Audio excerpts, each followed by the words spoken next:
Welcome, everybody. We are going to do a little lecture, talk about some existential issues, worldview questions, looking at the worldview, an atheistic worldview of naturalism, scientific atheism.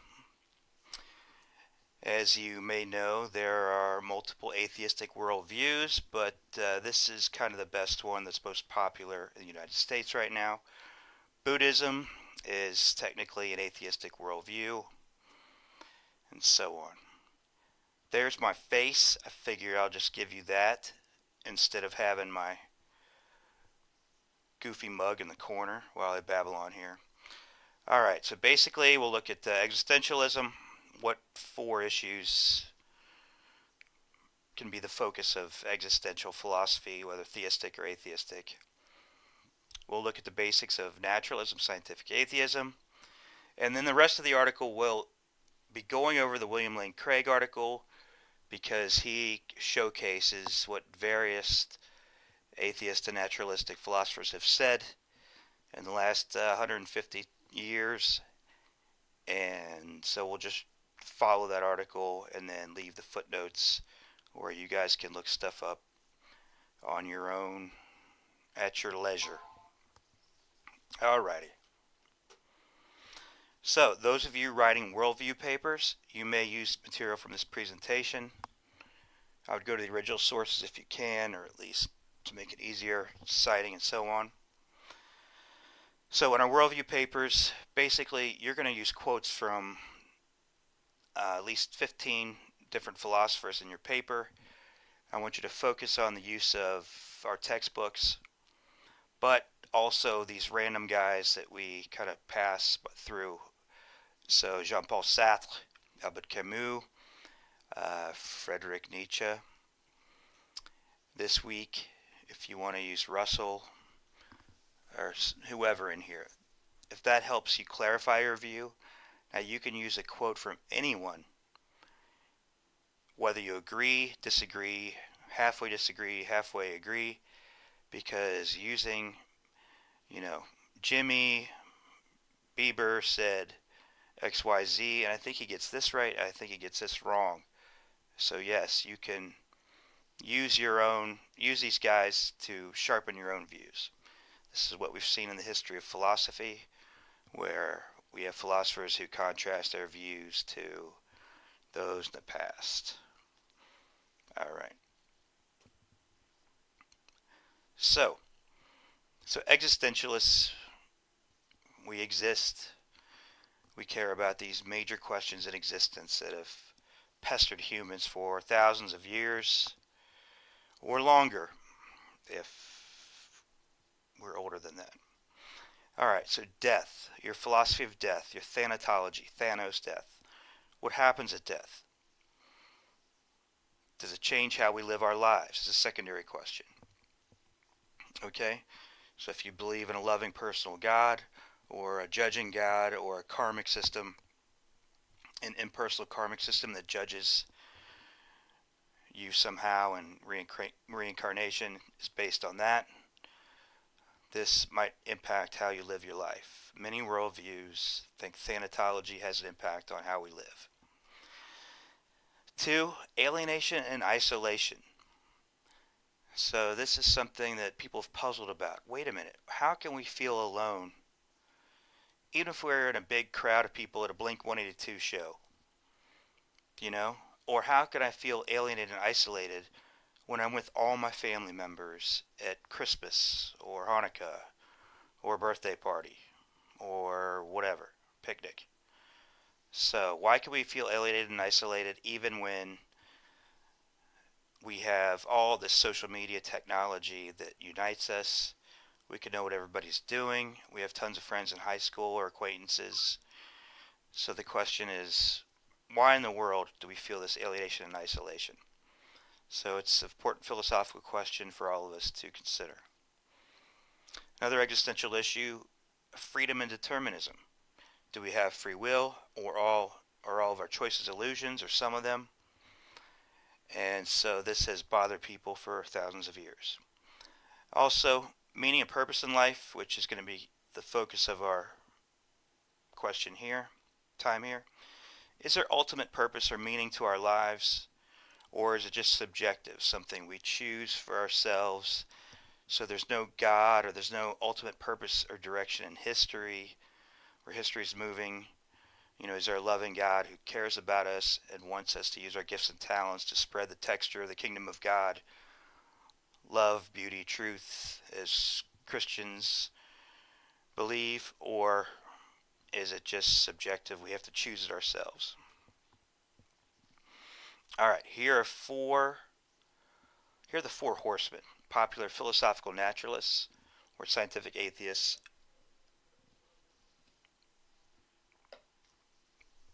who have been important in the 20th century.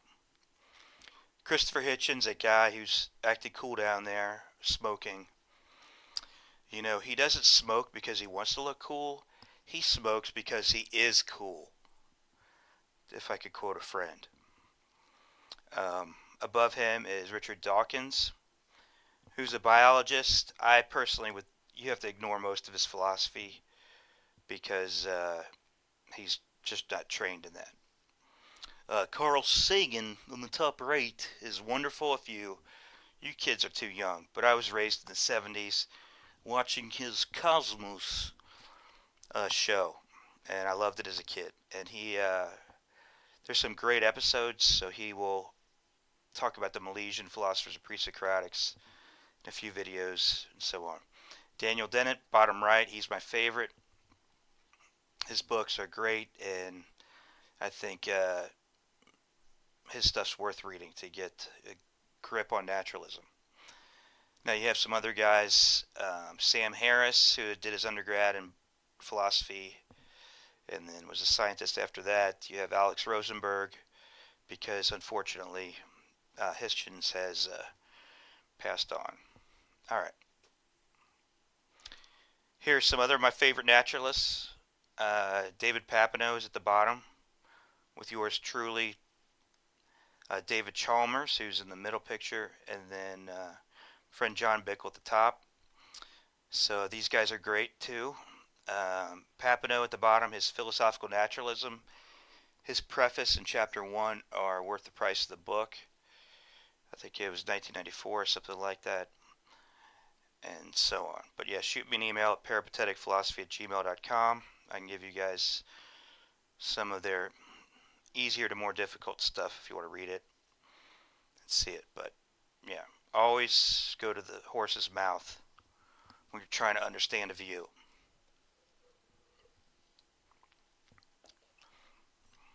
All right, this is kind of laid out by David Papineau in his book, but it's analyzed.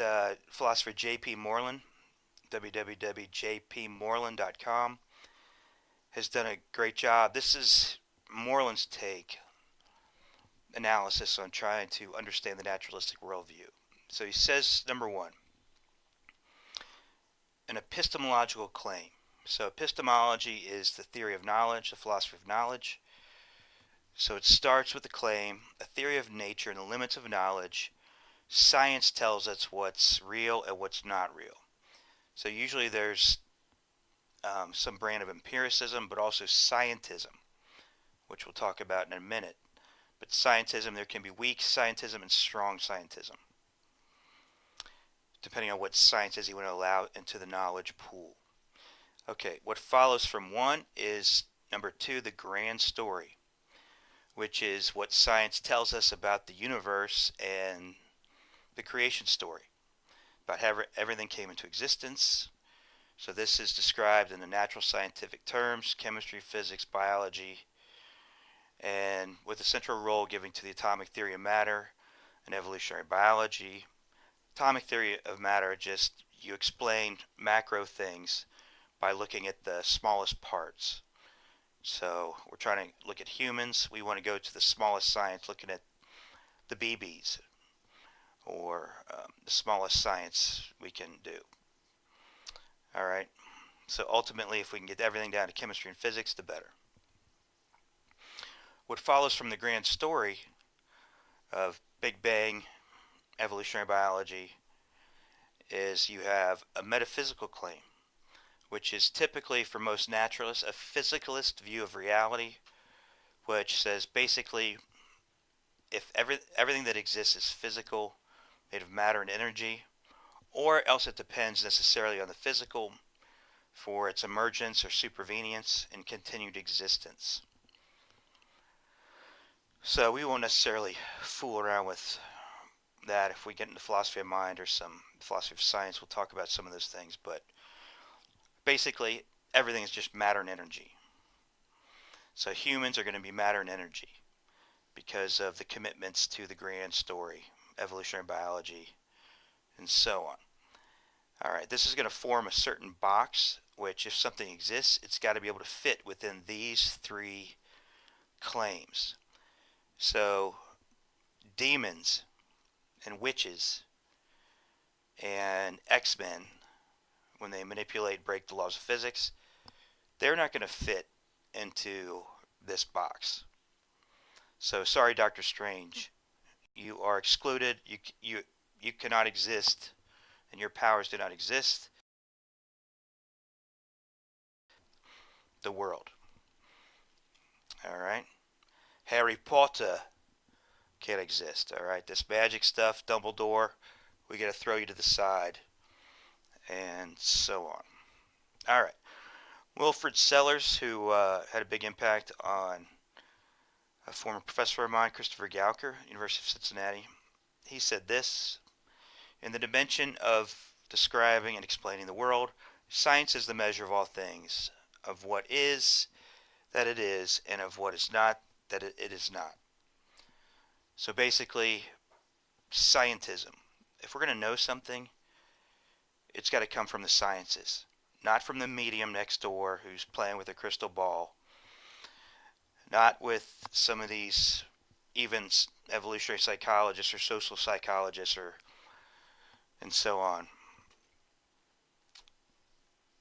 We don't kind of allow them the door. Who are we going to listen to first? We need to have the physicist, the chemist, and then the biologist. Okay, the neurobiologist, and so on. All right, maybe we can allow the social science guys to come in at the end of the day in the knowledge convention, but primarily we want to hear what the physicists have to say if we're going to talk about what's real, what we know. All right, so to go back to these things, you have your epistemology and then the metaphysical claim, the ontology. They relate here. If we could look at this quote. So, the naturalist attitude towards knowledge leads to the belief that only physical entities exist in the universe. So you can't have, demons and souls and weird ontological things like that that aren't physical. To quote John F. Post, according to a number of influential philosophers, the sciences cumulatively tell us, in effect, that everything can be accounted for in purely natural terms. The ability of the sciences to explain matters within their scope is already very great, and it is increasing all the time. The worldview this entails, according to many, is naturalism.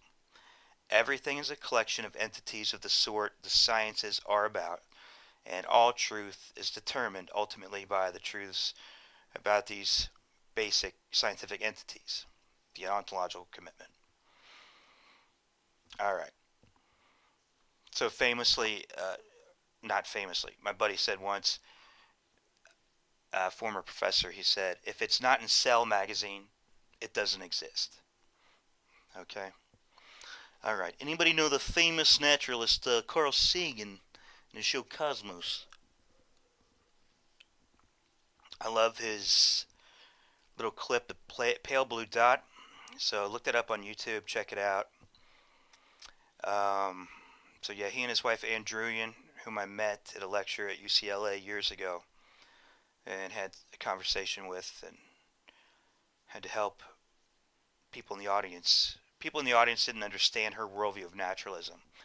So I had to interrupt this lecture because they were not communicating and seeing where they were missing each other. So I had to stand up and point out, look, Professor Druyan has an ontological commitment of physicalism.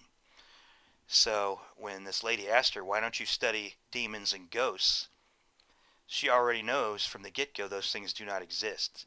So she's just going to study mental phenomena, or neurobiological phenomena, or why, about ghosts, and not look for ghosts themselves.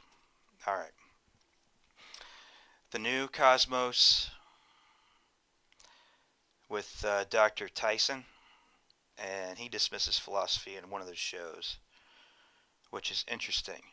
So when we talk about the philosophy of science, we'll realize that Neil deGrasse Tyson is wrong. You cannot do science without at least 10 controversial philosophical prepositions being in place. The cosmos is all that is, or ever was, or ever will be. So this is a nice statement of the metaphysical or ontological claim of philosophical naturalism. Only matter, just the cosmos. So there's no angels, demons, gods out there. This is what we have. Just the physical cosmos. All right.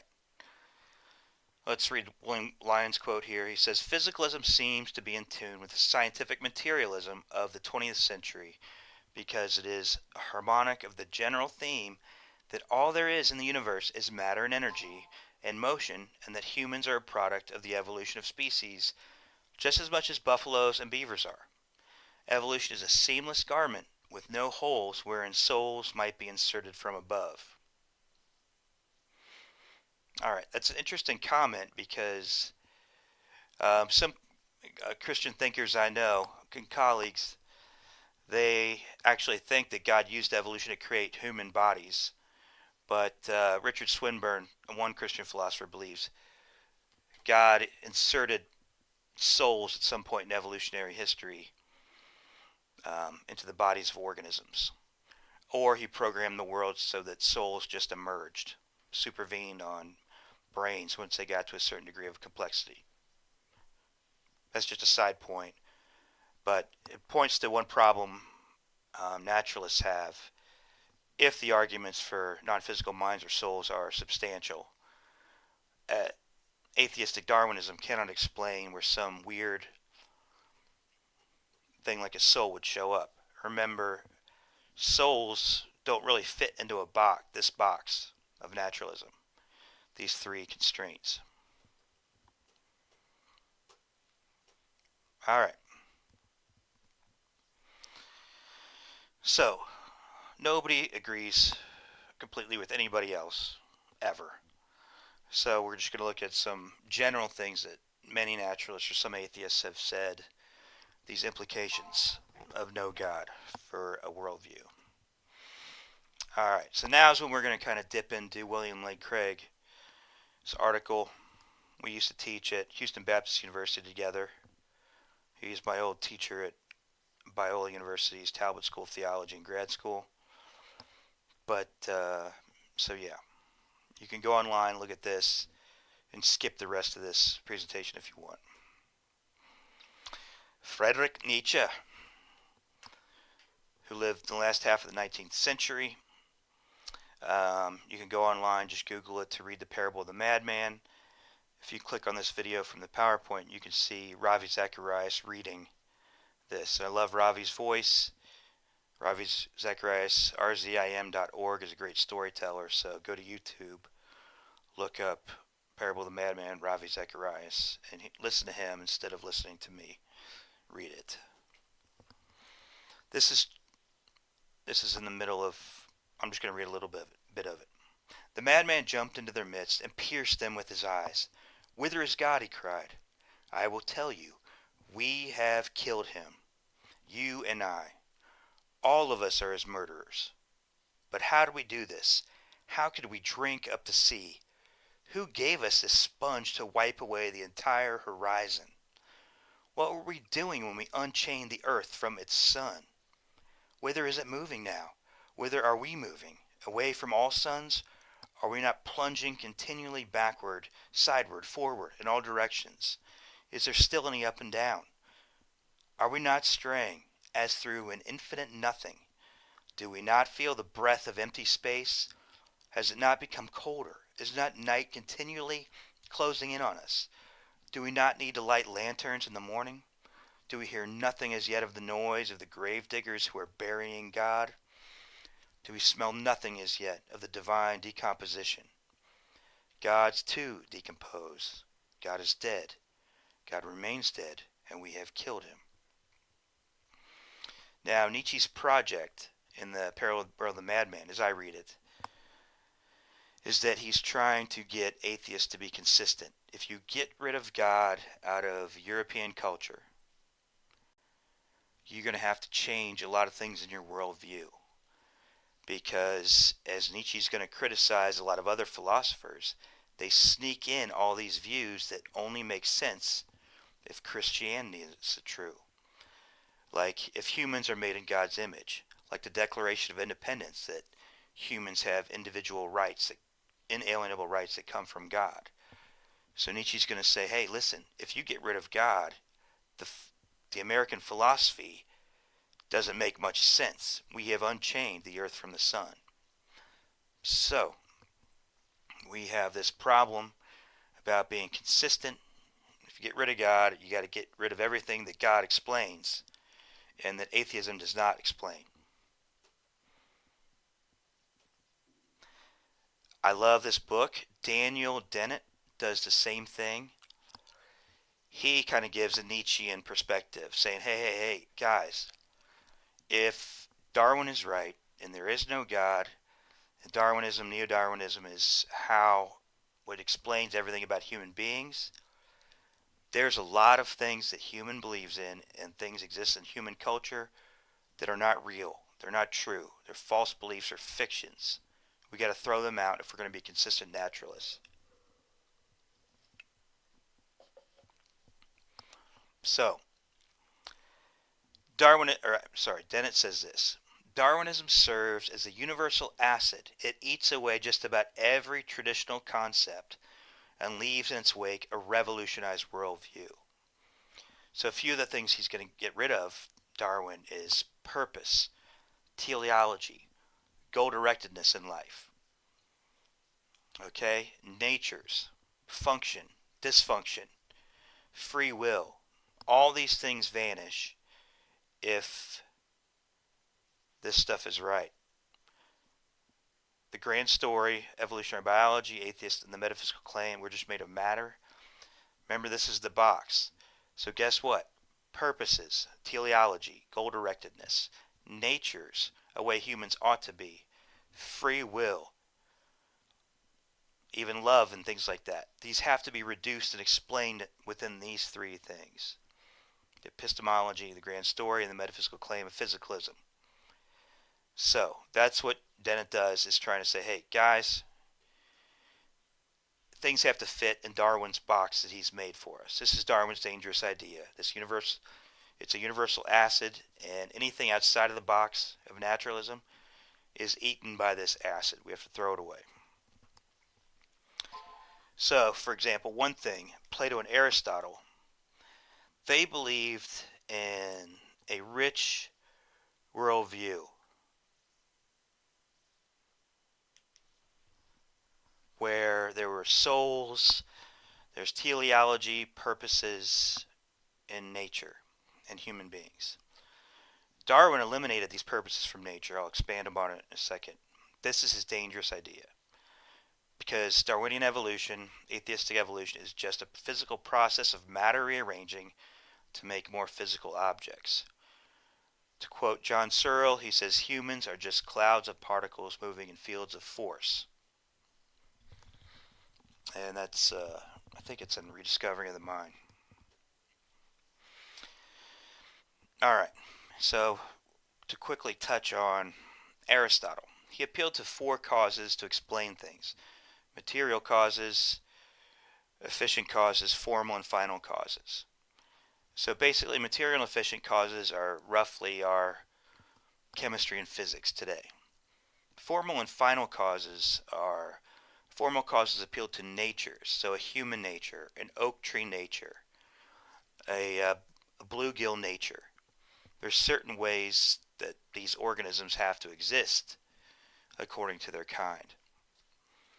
And if something's living out its nature, it's purely functional and healthy and happy. If it's dysfunctional, the bluegill has born with one fin, or tougher is bald, okay, or tougher is not witty, or tougher does not have good friends. Aristotle would say tougher is dysfunctional. He's not living up to his nature, okay? So the evolutionists of ancient Greece, Democritus, Empedocles, etc., they appealed to only chemistry and physics and explaining how humans crawled out of the slime. Aristotle argued against the evolutionists of his day and says, no, it's obvious animals, humans, oak trees, and frogs have formal causes, a way they ought to be in nature. And they have final causes. Their purpose is to be a flourishing frog, or a flourishing oak tree, or a flourishing human. But Darwin did the same thing as the ancient evolutionists. He removed these formal and final causes from biology. And that's what Denton is saying we have to be consistent with. With our universal acid, the dangerous idea is that there are no purposes. There is no nature. There's no way humans ought to be. There is no dysfunction. So the DSM manual is out of place in as much as it says dysfunction is, there's a disorder or a way we shouldn't function. Human beings are the way they are. There are no goals in nature. They are illusions. So John Coe, which was a classmate of John Bickles, he said that Aristotle would be in the psychology department. That's the last place where they believe in formal causes in the university. All right. All right, so we're going to get to some of these existential issues, purpose and meaning in life. The great Bertrand Russell, early 20th century. This quote's from Why I'm Not a Christian.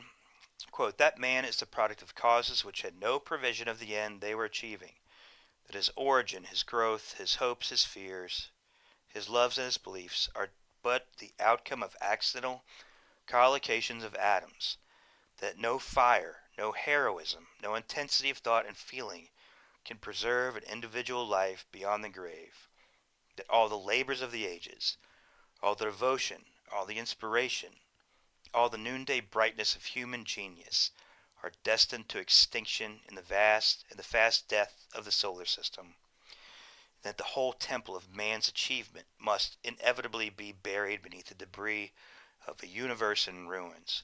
All these things, if not quite beyond dispute, are yet so nearly certain that no philosophy which rejects them can hope to stand.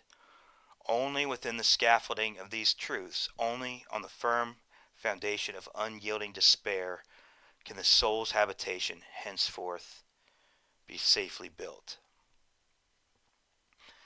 So Russell is trying to have a consistent worldview in his atheism for his existential issues. That say, guys, you look at all this progress. You look at the American experiment, which was a beacon of liberty for the entire world and still is today. The 700,000 are people that died to end slavery in the Civil War and promotes the rights of all human beings. That is just it's going to be a leaf that's blown away and destroyed. Okay? All these miracles of science, polio vaccine, whatever, getting to the moon, doing such and such. This stuff is just a blip in the universe, and it ultimately means nothing. So how are we to make sense of this? Now, in contrast, you have a worldview like personal theism, where a loving God has designed human beings, whether through evolution or special creation, to use their gifts and talents to spread love to the world. On that view, God knows what all of us have done in our lives. He knows what every man did on D-Day who lived and died to stop the Nazi aggression. He knows what every man did in every war to stop slavery, to stop evil, and that every human who sacrificed for her children or sacrificed for some greater cause, all that stuff will be remembered. So, Russell's saying, we don't get that. As in The Gladiator, Russell Crowe said, on his worldview, our deeds echo in eternity. Russell's saying, our deeds do not echo in eternity. So we're faced with this despair.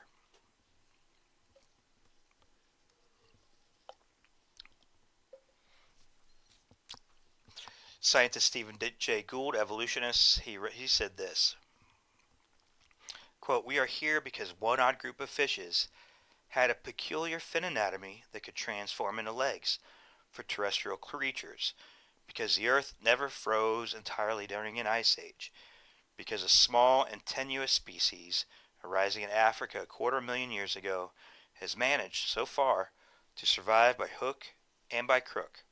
We may yearn for a higher answer, but none exists. So we may want a theistic or a God explanation about human beings being specially designed to use their gifts and talents to spread their love and all this stuff. But Gould is saying, nope. If we're going to be consistent naturalists, we've got our creation story, thanks to Big Bang Theory and Darwin, and that's it. We're just animals. We're parts of nature, like rocks and rivers, just dancing to the invisible tune of nature. So William Lane Craig is a Christian philosopher. In this article, he tries to put it together here. Quote, if God does not exist, then both man and the universe are inevitably doomed to death. Man, like all biological organisms, must die. With no hope of immortality, man's life leads only to the grave. His life is but a spark in the infinite blackness, a spark that appears, flickers, and dies forever. Therefore, everyone must come face to face with what theologian Paul Tillich has called, quote, the great threat, the threat of non-being, unquote. For though I know that I exist, for though I know now that I exist, that I am alive, I also know that someday I will no longer exist, that I will no longer be, that I will die. This thought is staggering and threatening, to think that the person I call myself will cease to exist, that I will be no more. So Craig, in his own personal story, he talks about how he felt this existential despair in high school before he became a Christian and came to believe that God gives people hope. So Craig is echoing this existential struggle that Russell is struggling with here. All right. So Craig continues on to quote Sartre. Sartre observed that death is not threatening so long as we view it as the death of the other, from a third-person standpoint, so to speak. It is only when we internalize it and look at it from the first-person perspective, my death, I am going to die, that the threat of non-being becomes real. As Sartre points out, many people never assume this first-person perspective in the midst of life. One can even look at one's own death from the third-person standpoint, as if it were the death of another or even of an animal. But the true existential significance of my death can only be appreciated from the first-person's perspective.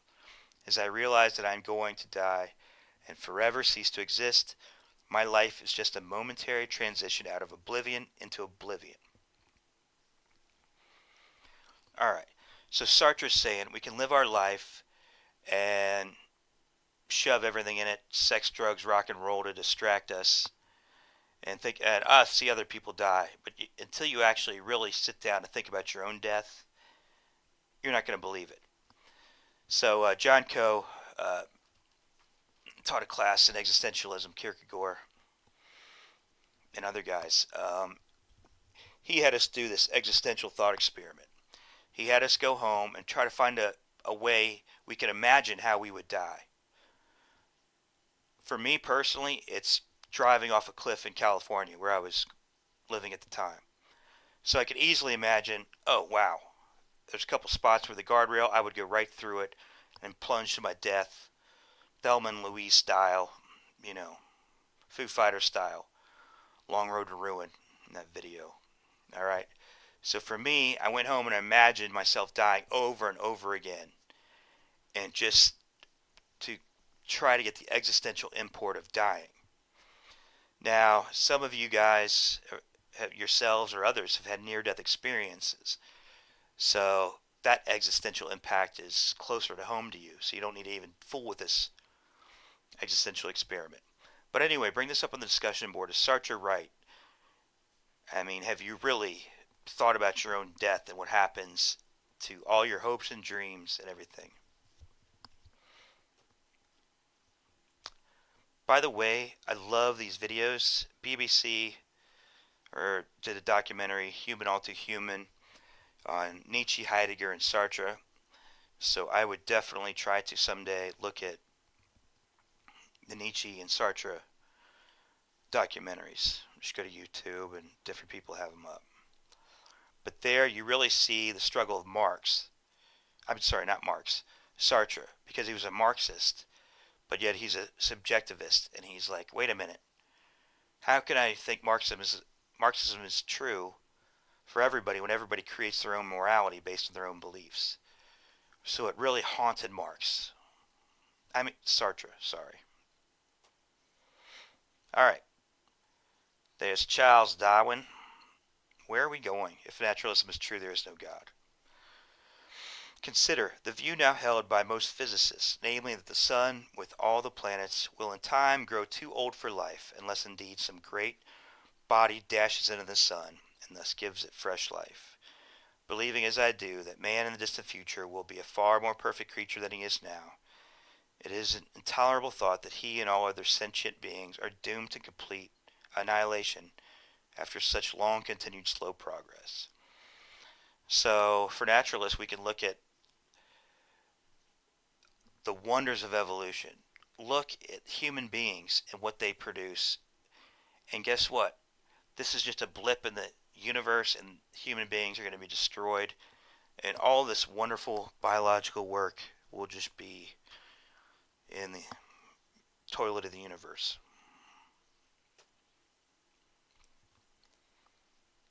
All right. So most naturalists, scientific atheists, will kind of answer the big worldview questions like this. So the universe happened into existence with no purpose and no explanation, whether it's just single universe, Big Bang Theory, as most of my naturalist friends are, or if you believe in the multiverse, a Big Bang machine, inflationary models pumping out universes all over the place. Also, human life happened into existence with no explanation other than how chemistry and physics and matter unfolded. All of this came to existence without reason or explanation other than what Stephen Jay Gould said. The one certain fish did such and such. And ultimately, as Russell and Darwin and others struggled with, human life, we will all disappear. And the universe will disappear. So you take all this together and you add it up. The existence of all human life is just absurd.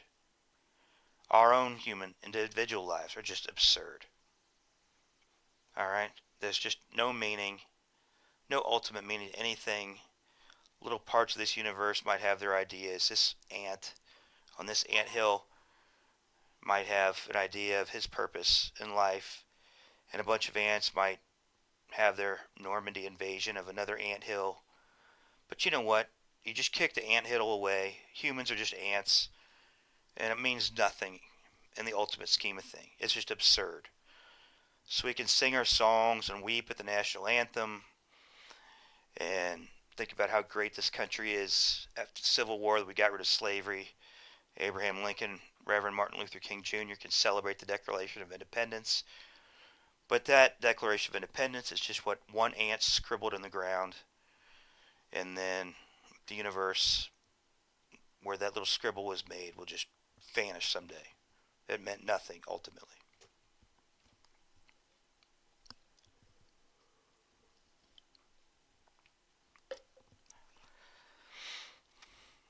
So let's ask some questions. I kind of just summed this up, but the French existential atheists Albert Camus and Jean-Paul Sartre, the study of life without God. What ultimate meaning can be given to our lives? Does it matter if we exist at all in light of the history of the universe? We are significant to other events around us, our wives, girlfriends, friends, parents, acquaintances, co-workers love us or hate us, and we're significant to each other. But if we're all just ants on the anthill that some guy's going to kick away at the end of the day, what does it matter if you bring a birthday cake to a coworker who's lonely, or if you put a little note and clip a little comic like my mom used to put in my Fantastic Four lunchbox and my Fall Guy lunchbox at elementary school, Montfort Heights Elementary. What's that matter for my mom investing all that time into expressing love in my lunch? It's just an ant. I'm just an ant. It's just all going to be kicked away at the end of the day. All right? So, our own lives are just ants. Ants, ants, ants, just to be kicked away. All the scientific achievements of a couple ants on one anthill that helps that whole colony, that just gets kicked away. What does it matter? So let's quote some from that William Lane Craig article. In a tragic portrayal of man, Samuel Beckett wrote a play in which the curtain opens, revealing a stage littered with junk. For 30 long seconds, the audience sits and stares in silence at that junk. Then the curtain closes. That's all. The atheistic French existentialist Jean-Paul Sartre and Albert Camus understood this too. Sartre portrayed life in his play No Exit as hell. The final line of the play are the words of resignation. Well, let's get on with it. Hence, Sartre writes elsewhere the nausea of existence. Camus, too, saw life as absurd. At the end of his brief novel, The Stranger, Camus' hero discovers in a flash of insight that the universe has no meaning and there is no God to give it one. Thus, if there is no God, then life itself becomes meaningless. Man and the universe are without ultimate significance. I read The Stranger, Albert Camus' The Stranger in high school. I didn't get it at the time. I didn't care about philosophy. But, yeah, in that book, the guy shoots some dude on the beach. He sees one guy being cruel to his dog, one guy beating up his girlfriend, and he's like, it's all the same. Life's absurd. Whatever you do, it's all the same. Every action, whether you be nice to your puppy or you kick your puppy in the parking lot, it's just all. Alright, so for your worldview, pathos, ethics, we want to know what your view of the good is. What is a good person? What are some major virtues? And so on. If you're a Christian, how does that relate to the person of Jesus? If you're an atheist, how do you relate? What's a virtuous person in your view? Okay? So, most of us have an ethics, if we're naturalists, that are inconsistent with our theology, our atheism, and our metaphysical anthropology. No free will, no purpose, no good and evil. But you guys work it out. You believe what you believe, and your worldview paper is a chance for you to analyze and clarify your own beliefs and to make a plan to see where you have more work to do. Alright. Quickly, on naturalism, there are no objective moral principles. There's no right or wrong. Because remember that box. The epistemological claim. You can't test good or evil, right or wrong, and put it in a petri dish. You can't dig in somebody's brain and find good or evil. Okay? You just see matter and energy. Neurons and stuff.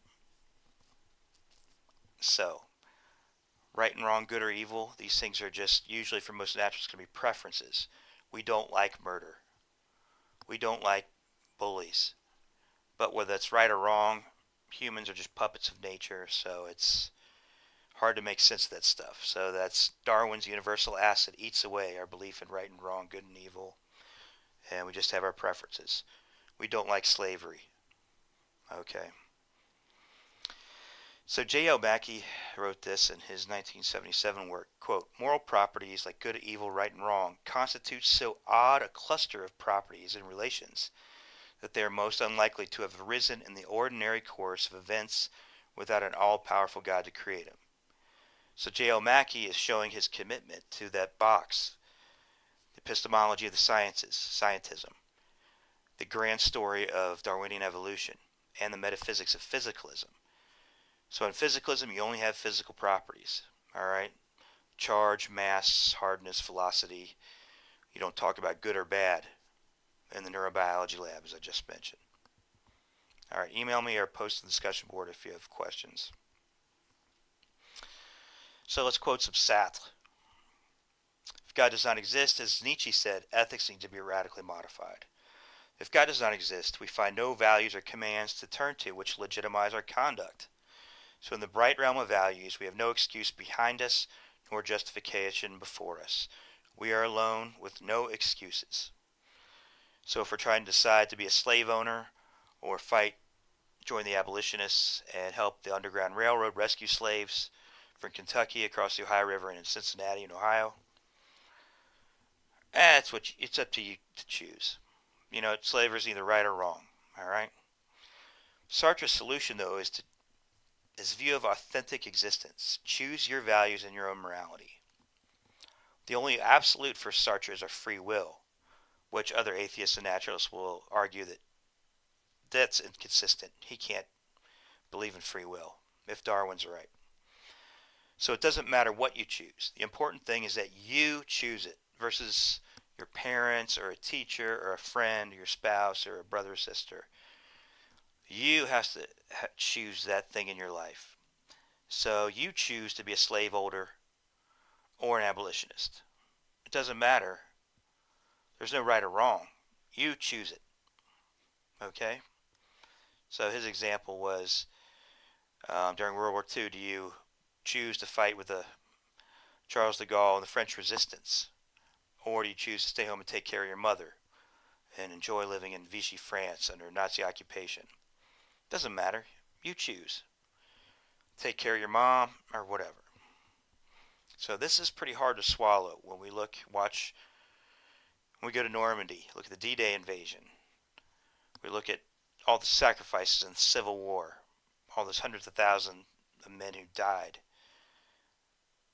It's tough to make sense of that. Wait a minute. It seems right to get rid of slavery. It seems right to push back the Nazis and National Socialism.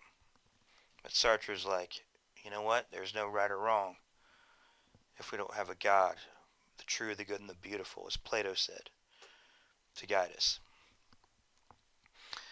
Dostoevsky said if there's no immortality, then all things are permitted. I went to one of his apartments over there in St. Petersburg, Russia, a few years ago. So why might he say that? This is kind of the argument Glaucon gives in Plato's Republic, Book 2, the character Glaucon.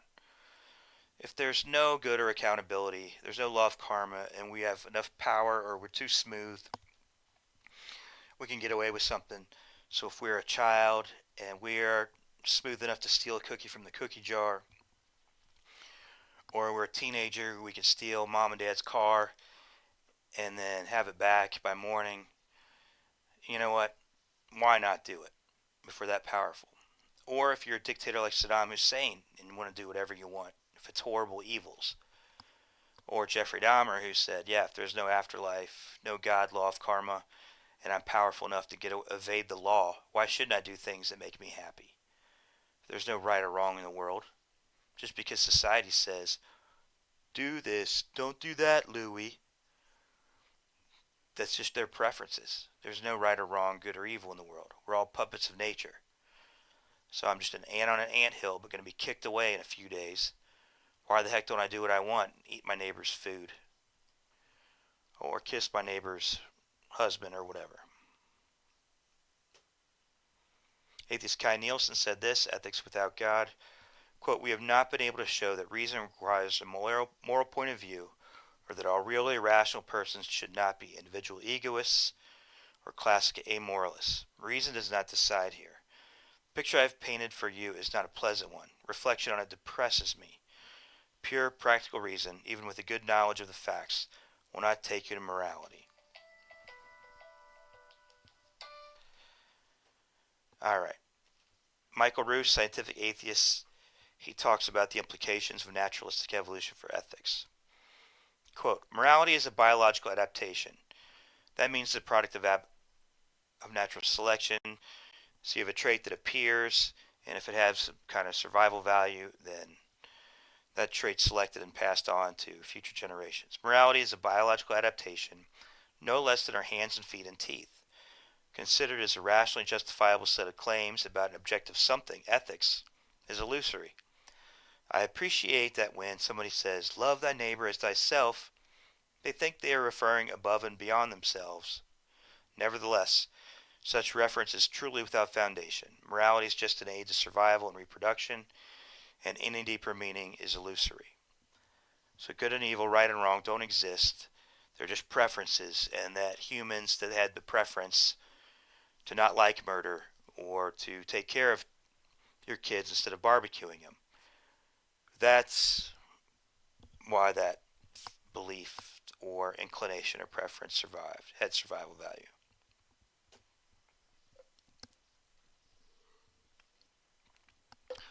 Alright, the rest of the stuff's in the article, I think. Quote, to say that something is wrong because it's forbidden by God is perfectly understandable to anyone who believes in a law-giving God. But to say that something is wrong, even though no God exists to forbid it, is not understandable. The concept of moral obligation is unintelligible apart from the idea of God. The words remain, but their meaning is gone. Alright. So for most of these guys, naturalists, scientific atheists, to quote William Lane Craig, in a world without God, there can be no objective right and wrong, only our culturally and personally relative subjective judgments. This means it is impossible to condemn war, oppression, or crime as evil. Nor can one praise brotherhood, equality, and love as good. For in a universe without God, good and evil do not exist. There is the only bare, valueless fact of existence, and there is no one to say you are right and I am wrong. So William Lane Craig is just echoing the view of Daniel Dennett, Bertrand Russell, Charles Darwin, Michael Roos, and these naturalists who say Darwinism is a universal acid.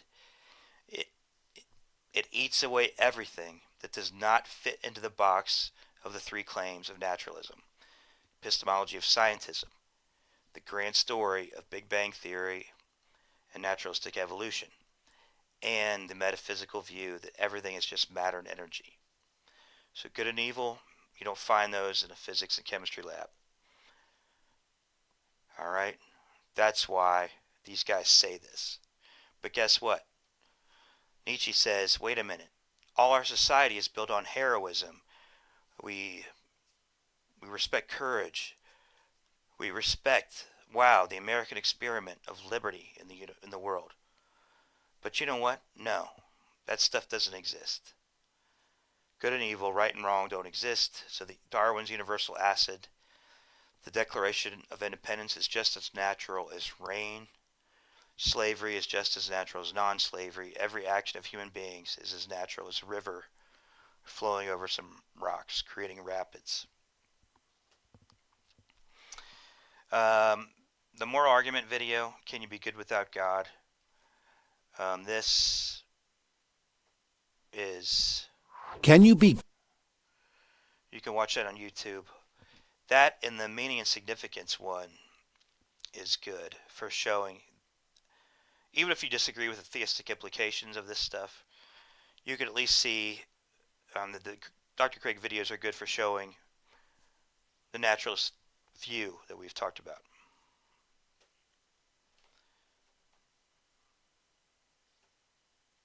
Shoot, how do we get out of this?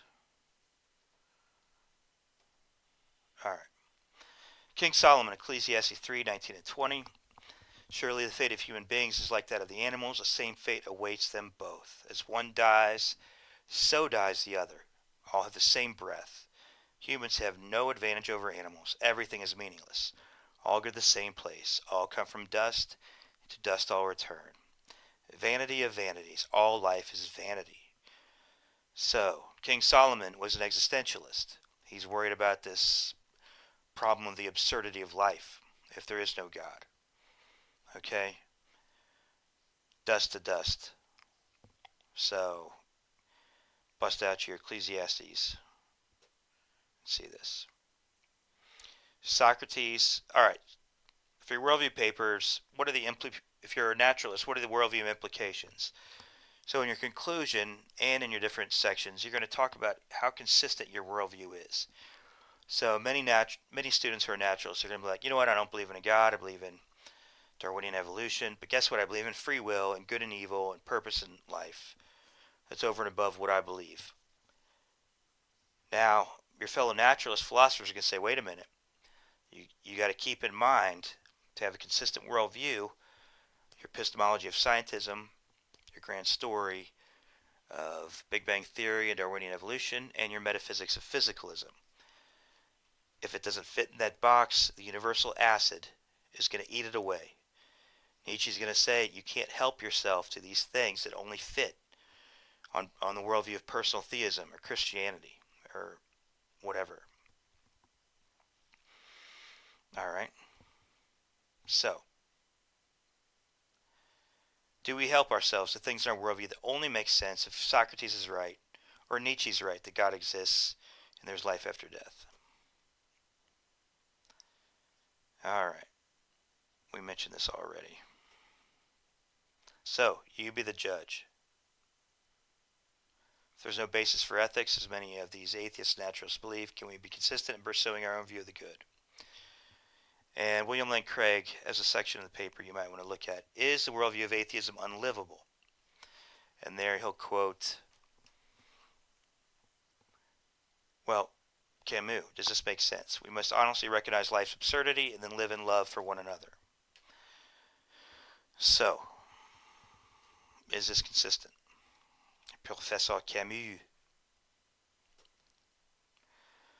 Sartre, if you watch that BBC documentary about his life, Human All Too Human, he was a Marxist and thought all private property should be abolished and owned by the state. So the U.S. government should confiscate Coca-Cola, Facebook, Google, Trump Tower, Trump Enterprise, or whatever it's called, and then make them all U.S. government companies. So all those employees for Google will now work for the U.S. government. Yet he struggled knowing he had no rational basis to say this is true for anyone else, if there's no objective real right or wrong, good or evil. It's just his preference. So how can you join a movement and sacrifice and try to be a good socialist or communist or Marxist if this is all just meaningless? And it doesn't matter for anybody else. Everybody chooses their own morality. So it really messed him up with this problem.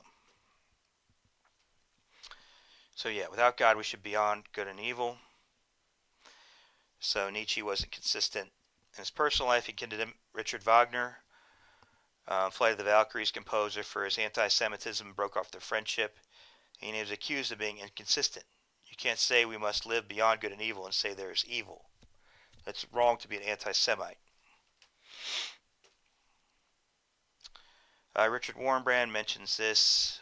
If people live out their atheism, not everybody, of course, but guess what? We come in all sizes and varieties. So if there is no right or wrong, and you, like Dahmer, want to torture people, kill them and eat them, or as Richard Warmbrand was a Jew, and was it Austria? I forget. And so he was persecuted by the Nazis in World War II. And then guess what? You have the communists roll in after, and then he becomes a Christian, and then he's tortured by communist atheists after that, in prison for 14 years. That guy could not win. But he started a Voice of the Martyrs. I think persecution.org is a website. I've sponsored them, but they help persecuted Christians around the world. So they had a big campaign when ISIS was raging through Syria. ISIS, these jihadist Islamists, would spray paint the Arabic letter N on the doors of Christians. And following the Quran, Surah 9:5, they would wait 4 months, and if they did not become Muslim or submit to demi status, or like a lesser status in society, they were to be killed. So Warren Brandt's group was popularizing that, trying to help Christians in Syria and Iraq. Alright, he said this, quote, "The cruelty of atheism is hard to believe when man has no faith in the reward of good or the punishment of evil. There is no reason to be human. There is no restraint from the depths of evil which is in man. The communist torturers often said, 'There is no God, no hereafter, no punishment for evil. We can do what we wish.' I have heard one torturer even say, 'I thank God, in whom I don't believe, that I have lived to this hour when I can express all the evil in my heart.'" And he expressed it in unbelievable brutality and torture inflicted on prisoners. If you go to persecuted.org, you can get your free copy of that. It is an amazing story in that little tiny book. Alright, existential meanings and purpose of life. Man, how much more is here? You know what? Let's just stop it. We've talked long enough for now. This is end of part 1. End of part 1 is here. We'll start here with part 2 in a minute. So thank you for watching part 1 of this video recorded on 15 September 2019 in Cincinnati, Ohio.